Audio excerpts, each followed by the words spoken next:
Identify groups to target. Christian Motorcycle Association, Celebrate Recovery, look in your area. What are some other Christian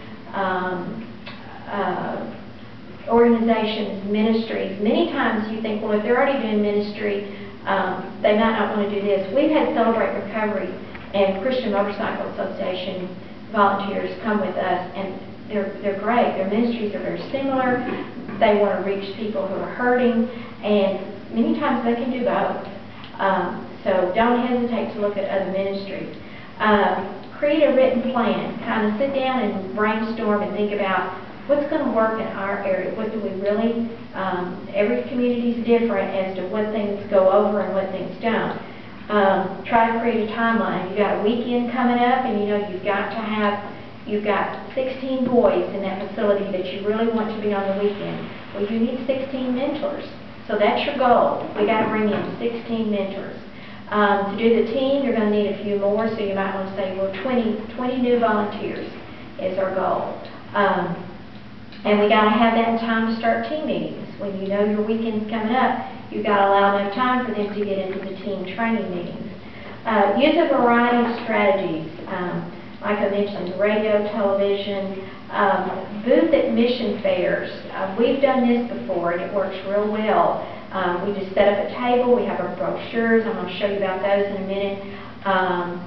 Even at the county fair, we have set up before, like at the county fair. Just, you know, to be out where people are, have some of your people there, and just talk one-on-one, tell your experiences. You know, tell what it was like to be a mentor. Tell what you saw happen in the life of a young person. Have your screening forms there. Have always, when you go, take these materials. Take your program manuals. Take your mentoring guides, so that they see that this is not a ministry that just kind of came about overnight. That a lot of time, a lot of preparation. There's a real program here. People, they want to see that. People want to know that if you're going to ask them to come and be a volunteer, you're going to equip them. You're going to enable them. I've had many times they say, well, I don't know how to be a mentor. We say, no problem. We will train you. You know, of course, we know you really don't come into this knowing how, but we will equip you. So let them know that. Be sure you're familiar with the requirements of being a mentor. Know what your screening process is for your state. So you know what's required with that.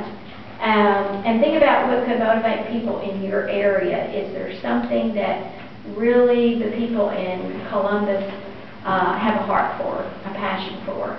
And see if somehow you can connect your ministry with that.